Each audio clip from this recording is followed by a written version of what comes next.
the Maine CDC does report 7 new deaths. That music you hear is Coolidge Scholar Catherine McPhee playing Joy to the World. At the end of this session, you will hear another Coolidge Scholar, Nico Brayton, playing Carol of the Bells. Thank you all for being here this evening. My name is Dean Ball, and I joined the Coolidge Foundation as Executive Director a few months ago. It's an honor to be here for so many reasons, and one of the highest honors is being a part of our wonderful community. This is a particularly special holiday season for us because we're celebrating our 60th anniversary of the Coolidge Foundation itself. As you may know, we were founded in December 1960 by John Coolidge, President Coolidge's son.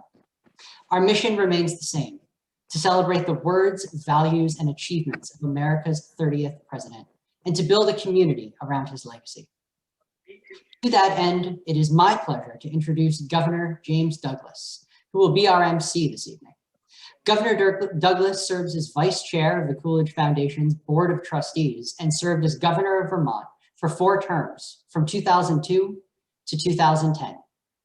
Governor Douglas is the author of The Vermont Way and an essay on governors as presidents in a new edition of the Coolidge Autobiography the Foundation is publishing very soon, and which you'll hear more about later tonight. During his tenure as governor, Governor Douglas focused on strengthening the state's economy, reducing the cost of living in Vermont, and protecting the state's natural environment. Governor Douglas served as chairman of the National Governors Association, and in February 2010, was appointed by President Obama as co-chair of the Council of Governors. Much like President Coolidge, Governor Douglas devotes his life to public service. He entered the Vermont House of Representatives when he was about the age of our first class of scholars and senators, after graduating from Middlebury College in 1972, and served as Secretary of State and State Treasurer for 12 and 8 years, respectively. Governor Douglas, please take it away. Thank you so much, Dean. We're delighted to have you on board at the Coolidge Foundation. Two other hosts this evening are Chair Amity Schlaze and President Matt Denhart, and you'll be hearing from them very shortly. We're so happy to be with all of you this evening. We're here to celebrate the holidays and the Coolidge community at the end of a very frustrating year. 2020 has been the year where many of us feel we just couldn't do much. But in fact, many of you have helped a lot. You've helped out a great deal more and achieved more than you think. Our job this evening is to show you the results of all that support, and it's a lot. So we hope you'll leave this evening proud and happy. We'd like to particularly thank the members of the Foundation's Board of Trustees who are with us. Your generosity makes all of our work possible. Among those trustees are Chris Jeter and Jenny Harville, members of the Coolidge family, the great-grandchildren of the President and Mrs. Coolidge. But in this audience as well are many Coolidge scholars, senators, finalists, and friends. I want to take just a moment to thank some people who don't get thanked often enough, the parents of our senators and scholars. Let's all give a wave to the folks who've made these students' lives possible, and very impressive so far. One way we keep going in tough times is to draw consolation from those who worked hard before us. That's why tonight we'll spend a little time on Calvin Coolidge and the astounding perseverance that he demonstrated. Rather than lectures, though, we're simply going to offer you readings delivered by students, trustees, and friends of Coolidge. Later, we'll introduce you to some outstanding young members of our community, including the winner of the Coolidge Cup, some Coolidge Senators with inspired ideas for the Foundation's future, and the 4 winners who were awarded the Coolidge Scholarship out of more than 3,000 applicants. Executives, governors, or presidents are really tested during a crisis. Coolidge endured a chain of such events in 1927. Spring floods devastated the American South. Floods in the fall inflicted heavy damage on Coolidge's native state, Vermont. At the end of a difficult year, the president penned his timeless Christmas message that Coolidge Foundation President Matt Denhart will read. Here's the message. Matt will say a few words about Coolidge's conception of faith. Matt? Christmas is not a time or a season, but a state of mind. To cherish peace and goodwill, to be plenteous in mercy, is to have the real spirit of Christmas. If we think on these things, there will be born in us a Savior, and over us will shine a star, sending its gleam of hope to the world. So said Calvin Coolidge, or proclaimed Calvin Coolidge in 1927, as Governor Douglas noted. Coolidge himself was a man of deep personal faith. It was important to him, but he also thought that faith was important and even central to America's experiment in self-government. After all, he knew that virtue was necessary for a successful republic. What's the good of self-government if you govern in a bad way by yourself? Well, how does the population become virtuous? Coolidge knew secular learning was important, but also that it could only go so far. When he made in a speech to the Annual Council of Congregational Churches in 1925, and I'll quote, he said, "Intellectual growth will only add to our confusion unless it is accompanied by moral growth. I do not know of any source of moral power other than that which comes from religion." Believing religion was key, Coolidge met with leaders and groups of many different faith communities. One such was a group that was gathered in Washington, D.C., also in 1925, to dedicate the cornerstone of the Jewish Community Center. Coolidge gave a wonderful speech on that occasion, and to read a passage from it, please welcome our chairman and Coolidge biographer and the inspiration of so much of our work here, Amity Schlaze. Amity. At the time of America's founding, said President Coolidge, there were well nigh as many divergencies of religious faiths as there were of origin, politics, and geography. Yet in the end, these religious differences proved rather unimportant. While the early dangers in some colonies made a unity in belief and all else a necessity to existence, at the bottom of the colonial character lay a stratum of religious liberalism, which animated most of the early comers. From its beginning, the new continent had seemed destined to be the home of religious tolerance. Those who claimed the right of individual choice finally had to grant it to others. Beyond that, and this was one of the factors which I think weighed heaviest on the side of unity, the Bible was the one work of literature that was common to them. The scriptures were read everywhere and studied everywhere. I think the greatest thing America has done for Jews has been to receive them and treat them precisely as it has received others who have come. If our experiment in free institutions has proven anything, it is that the greatest privilege that can be conferred upon people in the mass is to free them from the demoralizing influence of privilege enjoyed by the few. We have found that when people and women are left free to find the places for which they are best fitted, some few of them will indeed attain less exalted station than under a regime of privilege, but the vast multitude will rise to a higher level, to wider horizons, to worthier attainments. Thank you, Matt and Amity. Coolidge understood the importance of trust and attitude of public servants toward the people. Months after that terrible flood in the state of his birth, Coolidge returned to Vermont to see how the state was recovering from the devastation. After swinging through much of Vermont, he stopped at Bennington, and standing on the back of a train, Coolidge thanked Vermonters in a speech called "Vermont is a State I Love." To read this moving tribute, we welcome Laura Trishman, the State Historic Preservation Officer. Laura leads the division that manages the bulk of the Coolidge homestead in Plymouth Notch. Her work and that of her team are essential to preserving the legacy of President Coolidge, and we value the Foundation's partnership with the state. Laura?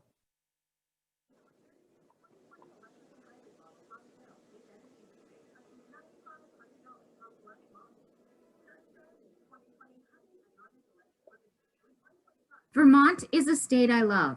I could not look upon the peaks of Ascutney, Killington, Mansfield, and Equinox without being moved in a way that no other scene could move me. It was here that I first saw the light of day. Here I received my bride.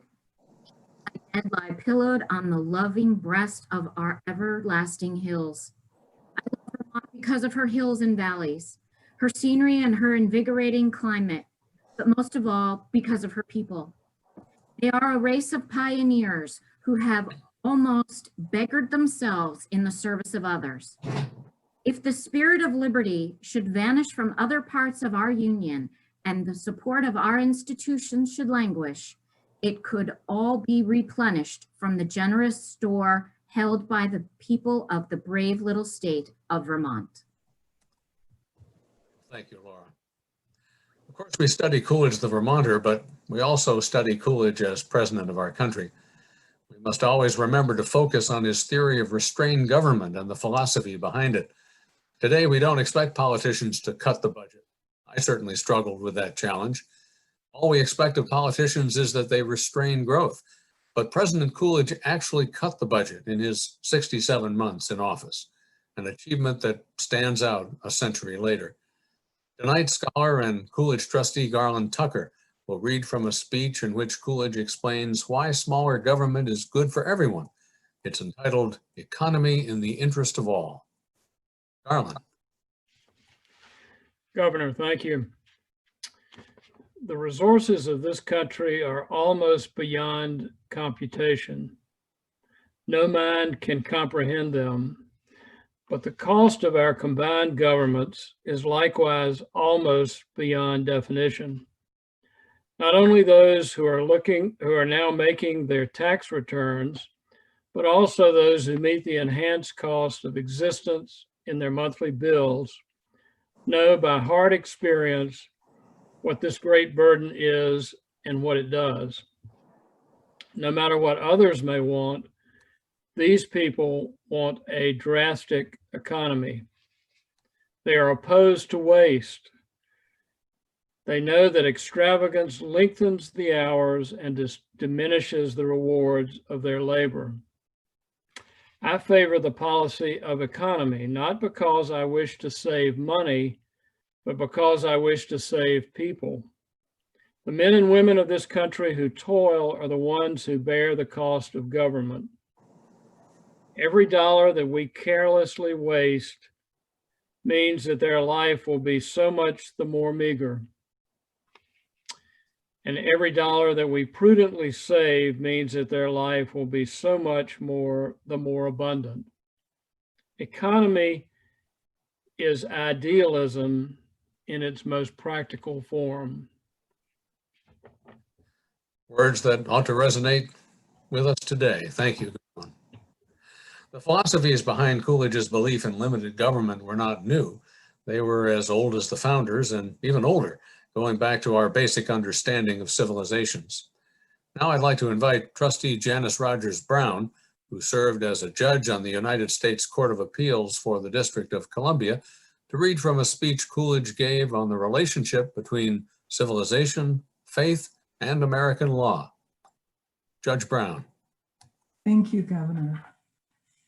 It is often asserted that the world has made a great deal of progress since 1776, that we have had new thoughts and new experiences, which have given us a great advance over the people of that day, and that we may therefore very well discard their conclusions for something more modern.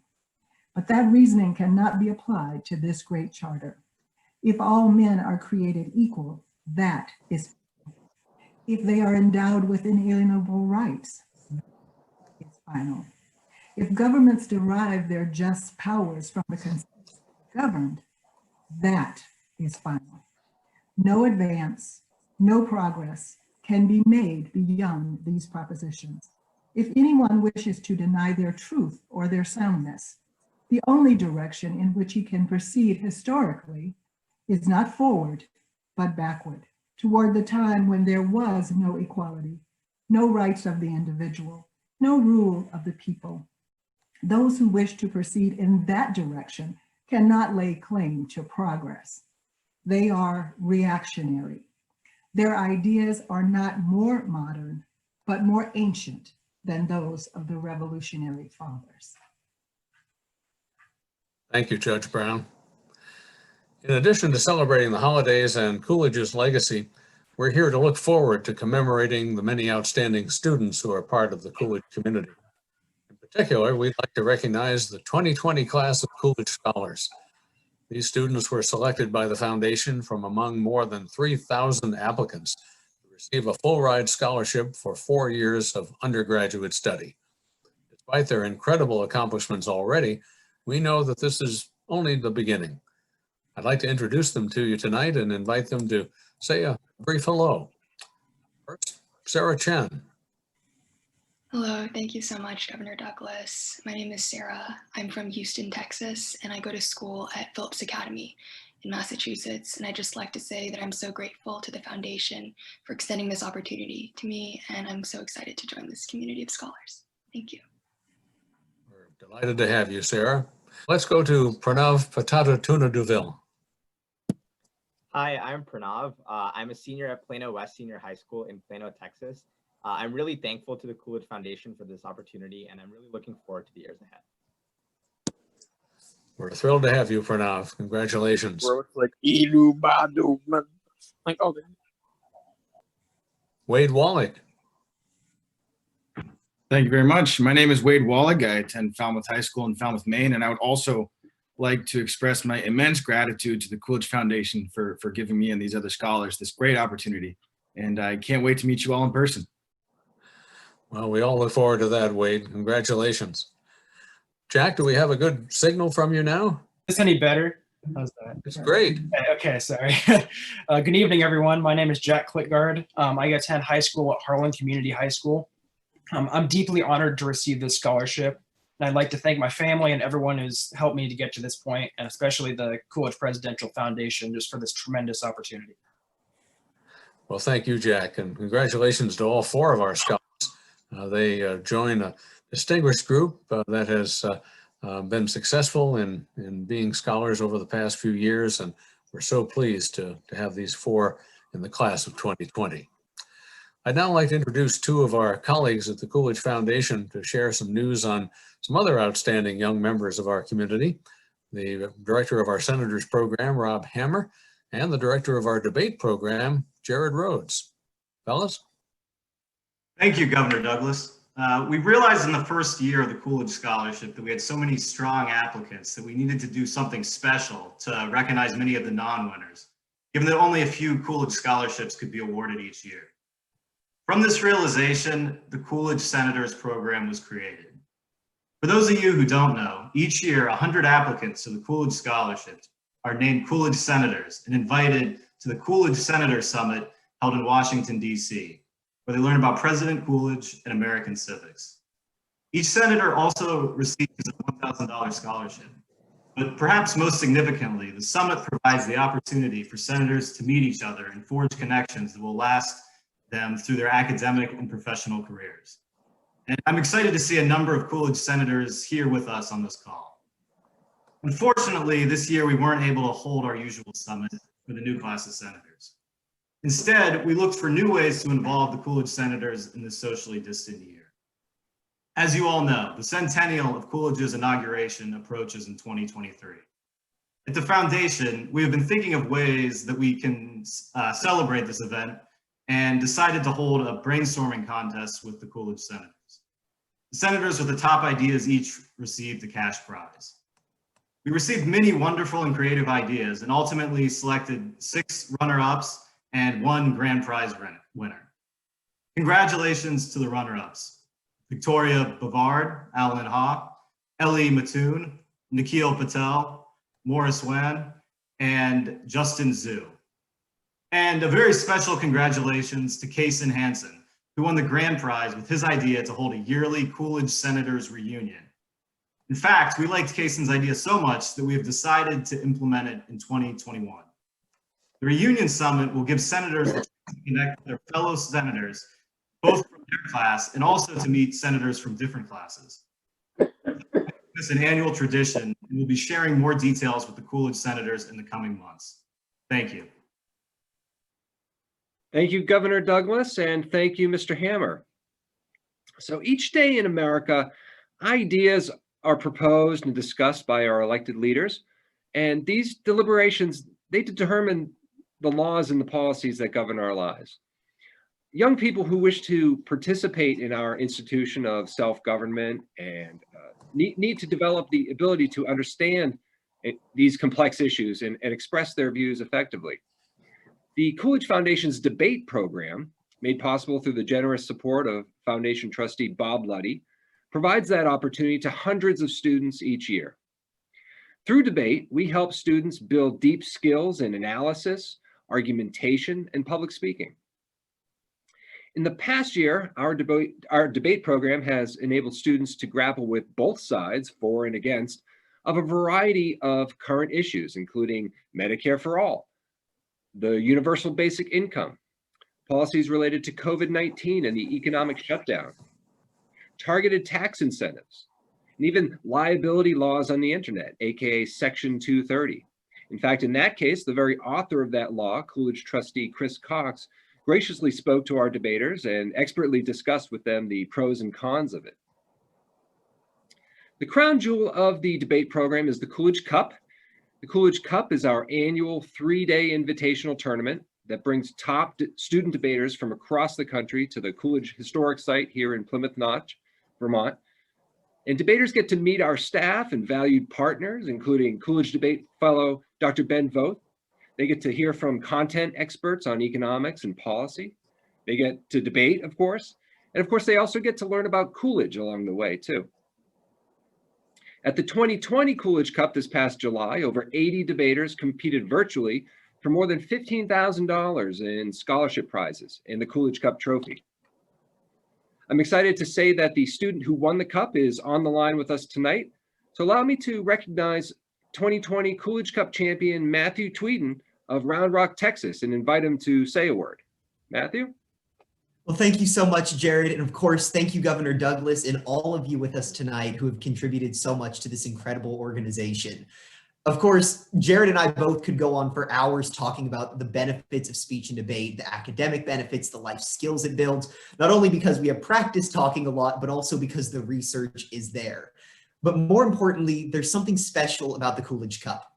I've competed in probably 200 debate rounds over the last 4 years, dozens of tournaments, met countless competitors, but there's something special about competing in Plymouth Notch. The week-long experience has become such a memorable part of my summer for the last 3 years, and it's something I wouldn't trade for any other experience in the debate world. I have made lifelong friends, and more importantly, just come together with people who pursue academic excellence, who like to discuss ideas and pursue more knowledge. There's a certain environment that you can't simply describe, but it's special. Beyond that, I want to, of course, thank Jared for all his work this past summer. So many events were canceled starting this past spring, but the Coolidge Foundation was one of the very first groups to announce that debate would continue no matter what the summer looked like. So we competed online. It wasn't what any of us necessarily expected when we qualified, but the opportunity was no short of anything we'd been presented with before. We again got to speak to incredible guests and, of course, meet again with our friends. It was such a memorable experience, whether in person or remote. And I would like to thank you all again so much for that opportunity. Excellent. Well, thank you, Matthew. And once again, congratulations on your victory. So there are 3 more exciting additions to our debate program that I'd like to share with you very briefly before we move on tonight. I think they're indicative of how Coolidge debate has been able to thrive even in a challenging year such as this. First, our debaters together, to keep our debaters together after high school, we've established an alumni group called the 1890 Society, commemorating the year that a young Calvin Coolidge gave an oration at his high school commencement, which was formative in his own development.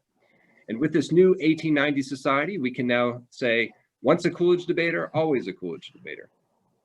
Second, we have created new opportunities for declamation, which is the art of delivering someone else's speech, usually a historical one. Declamation will figure prominently in the 2021 Coolidge Cup next July as an event in its own right, and the qualification process has already begun. And finally, our debate program and educational program have jointly created a fun new opportunity for younger students. We're calling this the Calvin Coolidge Challenge, and under this banner, we are challenging Vermont 8th graders to memorize and recite Coolidge's 1928 address, "Vermont is a State I Love." We think this is a fun challenge that could maybe even become something of a rite of passage for Vermont middle schoolers. Once again, I'd like to thank everyone for everybody who makes this program possible. Thank you, Jared. Thank you, Rob. And Matthew, congratulations. I'm delighted to see your enthusiasm despite the challenges that we've all faced during this unusual year. Well, you've met the 2020 class of scholars. We often wonder at the foundation how our scholars and senators fare after they get into college, and especially during the strange circumstances that they're confronting this year. So we thought we'd ask for a report from someone who was in our pioneer class in 2016. We have Sam Reddick of Tennessee with us. Sam is a major in kinesiology, a minor in biochemistry. He expects to graduate from Rice University this coming spring. Sam actually stayed on campus in Houston this past spring, working as an EMT on the front lines. So Sam, we're delighted to have you back at a Coolidge Foundation event, and we'd be very interested in hearing a little about your experience and also your thoughts on Coolidge's belief in public service. Well, thank you, Governor Douglas, and congratulations to our newest class of Coolidge Scholars. I'm really excited to be here tonight with all of you, even in this new virtual format. Being a part of this special community is an extraordinary privilege. The Coolidge Scholarship is truly one of a kind, and has allowed me to pursue opportunities I never imagined. From his humble origins on farms at Plymouth Notch to his time at the White House, Calvin Coolidge was a man of integrity and hard work. One of the qualities I admire most about the former president was his dedication to public service throughout his entire life. While this year has certainly been unprecedented in many respects, the values Coolidge embodied are just as relevant today as they were during his presidency almost 100 years ago. The call to service for many has never been louder than during the current COVID-19 pandemic. One of the most rewarding experiences I've had during my time at Rice University has been my involvement in emergency medical services and crisis management. Through a university program, I attained my EMT license as a freshman, which allowed me to start working as a first responder to medical emergencies around the city of Houston. I currently have the privilege of leading Rice University's nationally recognized EMS organization during this historic public health crisis. I'm grateful to be healthy and have the skills and opportunities to help those in need during these difficult times. Working alongside frontline heroes every day of this pandemic has been the honor of a lifetime. The Coolidge Scholarship has given me the tools to grow both personally and professionally. I would not have been able to study at Rice, conduct clinical research, become an EMT, and pursue my passion for medicine without the resources provided by the Foundation. I plan to graduate in May and continue on to medical school. The road to becoming a physician is long and expensive, but taking the next steps without the crushing burden of undergraduate debt is an amazing freedom. On behalf of all the fellow Coolidge Scholars, please allow me to express our sincere gratitude to the Foundation and to all of you, its wonderful supporters. You've undoubtedly changed our lives for the better. Our futures are brighter because of your selfless generosity, and the values of Coolidge are spreading wide across the realm of higher education. We hope to make you proud. Thank you. Well, thank you so much, Sam. We're delighted to have you with us tonight, and you certainly are making us proud, so keep up the good work. I want to say thank you to everyone who's made the effort to work with us during this challenging year when we couldn't be face-to-face. Many of you have participated in our online webinars or been involved in other ways during 2020. So on behalf of the Foundation, thank you all very, very much indeed. You may have noticed the new Coolidge online store that was built by Rob Hammer and our Executive Director, Dean Ball. Hope you'll check out the Coolidge shirts and the Coolidge puzzle too. Perhaps you've seen some of our new videos, researched by William Pettinger and Rob Hammer and created for us under Amity's leadership by the talented Tara Lynch. Coming next year, you'll see our new edition of the Autobiography of Calvin Coolidge, published with the support of the Coolidge family, including Chris Jeter and Jenny Harville, who are with us tonight, as well as donor and Plymouth Notch resident Jim Ottaway. One of the ways people participated in this rough year is through our drive to expand and complete Coolidge's online library. This effort to digitize all the major documents from Coolidge's time in public office is critical to our mission. Because President Coolidge doesn't have a federally funded presidential library, a practice that began with his successor, the Foundation is conducting this effort with entirely private funding and volunteer support. With great hope but modest expectation, this past spring we launched our Coolidge Scribes program, an initiative to involve Americans in not only uploading but also editing Coolidge speeches. Our librarians, in particular, our colleagues John Farrell, Joanna McCool, and William Pettinger, were gratified when more than 100 people signed up to help us transcribe Coolidge's speeches, along with his executive orders, his proclamations, and other writings. All told, some 600 documents have been added to our growing virtual library. One volunteer in particular, John Sullivan, a senior at St. Andrews University in Scotland, has personally transcribed more than 70 to date, making him a scribe all-star. We first met John when he came to the Notch as a high schooler to participate in our debate program. We're delighted to benefit from his continued involvement, and we're also glad that John could join us from across the pond. So, John, we'd like you to say a few words. Thank you, Governor Douglas, and thank you to the Coolidge Foundation for hosting this wonderful event and giving me the opportunity to speak. As a Coolidge Camp 2015 alumnus, I've been something of a Coolidge acolyte for quite some time now, you could say. Spending the last few years studying medieval history in Europe has been a fantastic experience, but it unfortunately diverted me somewhat from my original passion for American history. The digitization project gave me a perfect opportunity to dive back in and to witness firsthand the day-to-day happenings of the Coolidge administration. The Coolidge that I've grown to know in these press conferences, speeches, and newspaper columns was a man of remarkable erudition, courtesy, and focus. The statements of his that I have read and transcribed have ranged from the commendable, such as his support for racial equality and a balanced budget, to the regrettable, such as his diehard support for Washington sports teams. Regardless, the grand total of 75 press conferences and 3 speeches was a fantastic way to get through a difficult summer. It has been a real privilege to be able to help archive and preserve this vital primary source of Coolidge's presidency. I'm already looking forward to getting through the long Scottish winter with Coolidge's newspaper columns. I've done 15 so far, only a few hundred left in the archive to go, and I'm trying to get to 100 before Christmas, so wish me luck. Thank you very much. Well, we wish you luck, John, and we also thank you indeed for your diligence. This is a tremendous accomplishment. You've set a high bar, and we hope others will sign up as well to make this important commitment to preserve the legacy of our 30th president. Thank you, John. Well, now to talk about the Foundation's expanding physical libraries, we have Diana Davis Spencer.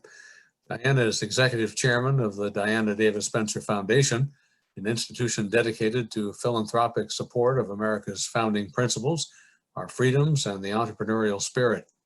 In addition to her philanthropic leadership, she's been an activist, a journalist, a member of the board of numerous organizations, including the Network for Teaching Entrepreneurships, as well as the Federalist Society, Wheaton College, and a whole lot more.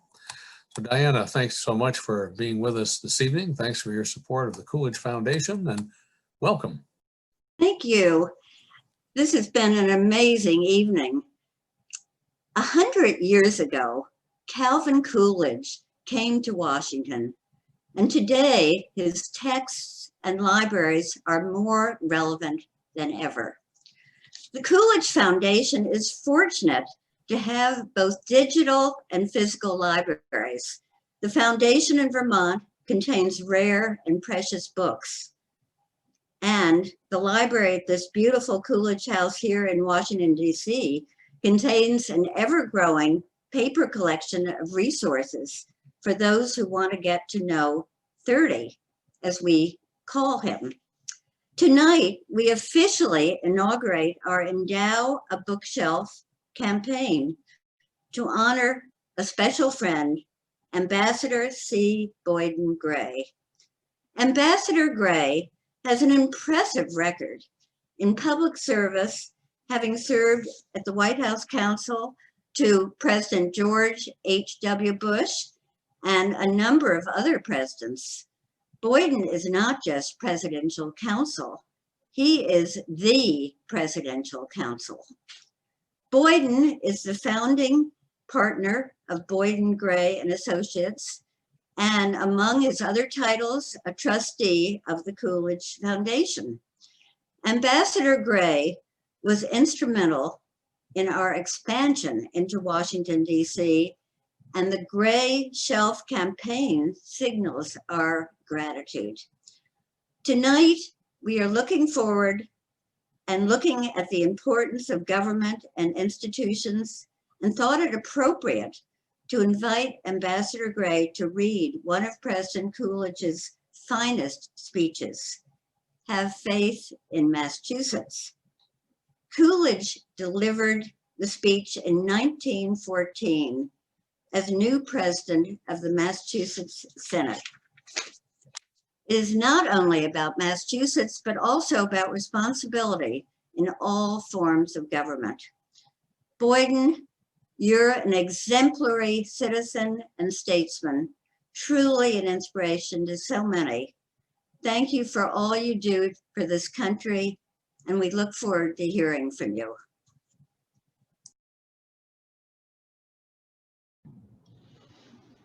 Thank you very much, Diana. Honorable Senators, I thank you with gratitude for the high honor given, with appreciation for the solemn obligations assumed. I thank you. The Commonwealth is one. We are all members of one body. The welfare of the weakest and the welfare of the most powerful are inseparably bound together. Industry cannot flourish if labor languish. Transportation cannot prosper if manufacturers decline. The general welfare cannot be provided for in any one act, but it is well to remember that the benefit of one is the benefit of all, and the neglect of one is the neglect of all. The suspension of one man's dividends is the suspension of another man's pay envelope. Men do not make laws. They do but discover them. Laws must be justified by something more than the will of the majority. They must rest on the eternal foundation of righteousness. That state is most fortunate in its form of government, which has the aptest instruments for the discovery of laws. The latest, most modern, and nearest perfect system that statesmanship has devised is representative government. Its weakness is the weakness of us, imperfect human beings, who administer it. Its strength is even such administration secures to the people more blessings than any other system ever produced. No nation has discarded and retained liberty. Representative government must be preserved. Courts are established not to determine the popularity of a cause, but to adjudicate and enforce rights. No litigant should be required to submit his case to the hazard and expense of a political campaign. No judge should be required to seek or receive political rewards. The courts of Massachusetts are known and honored wherever men love justice. Let their glories suffer no diminution in our hands. The electorate and judiciary cannot combine. A hearing means a hearing. When the trial of causes goes outside the courtroom, Anglo-Saxon constitutional government ends. The people cannot look to legislation generally for success. Industry, thrift, character are not conferred by act or resolve. Government cannot relieve from toil. It can provide no substitute for the rewards of service. It can, of course, care for the defective and recognize distinguished merit. The normal must care for themselves. Self-government means self-support. Man is born into the universe with a personality that is his own. He has a right that is founded upon the constitution of the universe to have property that is his own. Ultimately, property rights and personal rights are the same thing. The one cannot be preserved if the other be violated. Each man is entitled to his rights and to the rewards of his service, be they never so large or never so small. History reveals no civilized people among whom there were not a highly educated class and a large aggregation of wealth, represented usually by the clergy and the nobility. Inspiration has always come from above. Diffusion of learning has come down from the university to the common school. The kindergarten is last.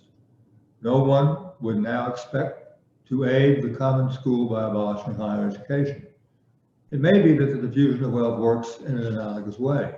As the little red schoolhouse is builded into the college, it may be that the fostering and production of large aggregations of wealth are the only foundation on which to build the prosperity of the whole people. Large profits mean large payroll, but profits must be the result of service performed. In no land are there so many and such large aggregations of wealth as here. In no land do they perform larger service. In no land will the work of a day bring such a large reward in material and spiritual welfare. Have faith in Massachusetts. In some unimportant details, some other states may surpass her. But in the general results, there is no place on earth where the people secure in a larger measure the blessings of organized government, and nowhere can those functions more properly be termed self-government. Do the day's work. If it be to protect the rights of the weak, whoever objects, do it.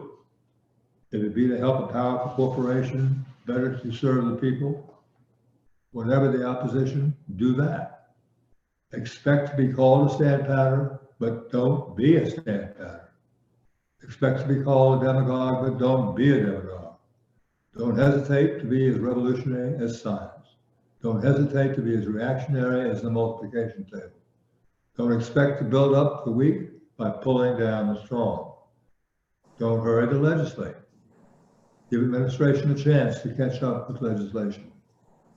We need a broader, firmer, deeper faith in the people, a faith that men desire to do right, that the Commonwealth is founded upon a righteousness which will endure, a reconstructed faith that the final approval of the people is given not to demagogues slavishly pandering to their selfishness, merchandising with the clamor of the hour, but to statesmen ministering to their welfare, representing their deep, silent, abiding convictions. Statutes must appeal to more than material welfare. Wages won't satisfy, be they never so large, nor houses, nor lands, nor coupons, though they fall thick as the leaves of autumn. Man has a spiritual nature. Touch it, and it must respond as the magnet responds to the pole. To that, not to selfishness, let the laws of the Commonwealth appeal. Recognize the immortal worth and dignity of man. Let the laws of Massachusetts proclaim to her humblest citizen, performing the most menial tasks, the recognition of his manhood, the recognition that all men are peers, the humblest with the most exalted, the recognition that all work is glorified. Such is the path to equality before the law. Such is the foundation of liberty under law. Such is the sublime revelation of man's relation to man. Democracy. Thank you. Well, thank you, Ambassador Gray, for presenting those inspiring words of our 30th president. Some profound thoughts, some recognizable quotes, and as many on our call tonight may know, that speech, along with a collection of others, was published during the Coolidge governorship and gave the rest of the country their first glimpse at this humble but very thoughtful New Englander. And thank you, Boyden, for your commitment to the Coolidge Foundation. And thank you, Diana Davis Spencer, for your strong support as well. Well, tonight we've seen that the Coolidge community remains connected and resilient despite the difficult year that we've been experiencing. Before the year is out, we hope you'll consider helping out just a little bit more by donating to the Coolidge Foundation to support our growing physical and digital libraries, the Coolidge Scholarship, the Speech and Debate Program, or any of our other important initiatives.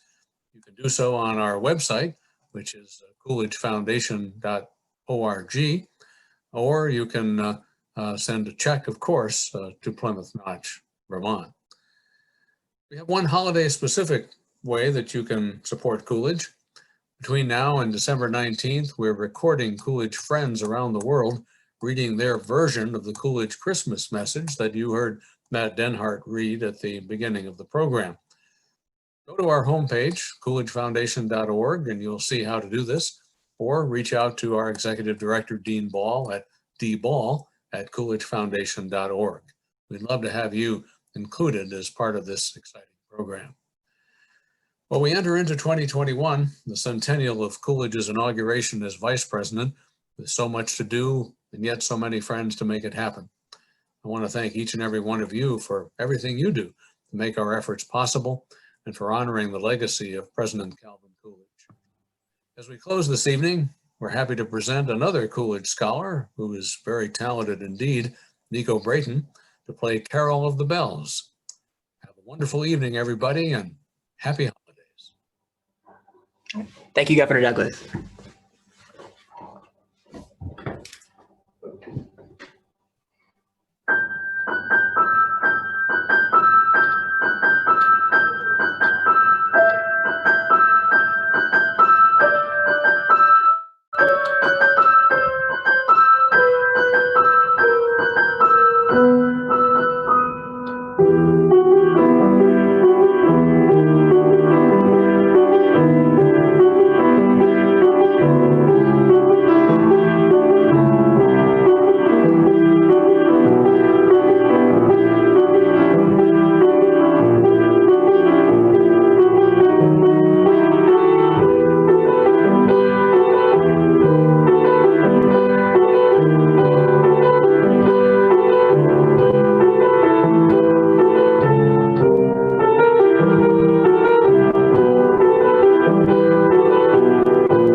Thank you. Everyone's muted, Nico, but you have a round of applause universally, I assure you. Thank you all for attending this evening. Happy holidays. Have a wonderful evening.